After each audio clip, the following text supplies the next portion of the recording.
Okay, I'm Peter Egan, and I'm back with our first method of chumming for catfish.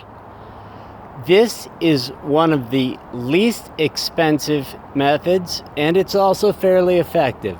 So it's a pretty good option. You get good bang for your buck. It doesn't cost much. Not as great as some of the other options, but not as expensive either. So it's good for short-term usage. It's good for long-term usage. So what it is dog food. This is a 22-ounce can of dog food. And as you can see right here, I have already prepared this one with holes punched in it. Several holes punched in it, perforated all the way around. And I've got it tied up at the top of the can with the twine through the holes that I've punched with the knife several times so that any tension doesn't cut the line. And what we're going to do now is just drop this into the water just like that. Now if you're fishing from a boat, you can do the same thing.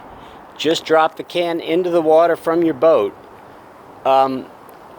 Another twist to add to this is that if you are going to be chumming with dog food, it's common practice to throw a cast net over the area where the can of dog food is located, or to even open a can of dog food altogether, dump it in the water, and then throw the cast net over it. Sometimes it yields bait fish, sometimes it doesn't. Personally, I prefer to just chum and go for the big ones, but that's me. Anyway, moving on to method number 2. Actually, before we get into step 2, I'd just like to explain that step 1 with the perforated can of dog food works because the juices and the scent of the canned dog food is released through the holes that you will punch into the can with a knife. Just make sure it's a thick knife.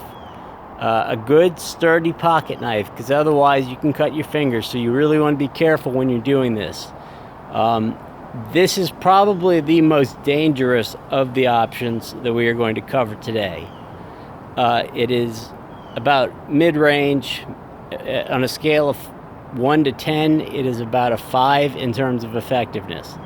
Now, if you line 100 to 200 feet of water with a can every 10 feet, then it's going to have a greater impact than a single can in a single location will. So take that into account.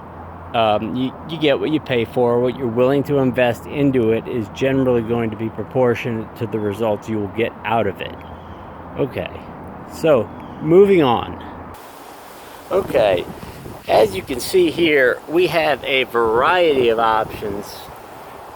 A perforated minnow bucket, some more twine,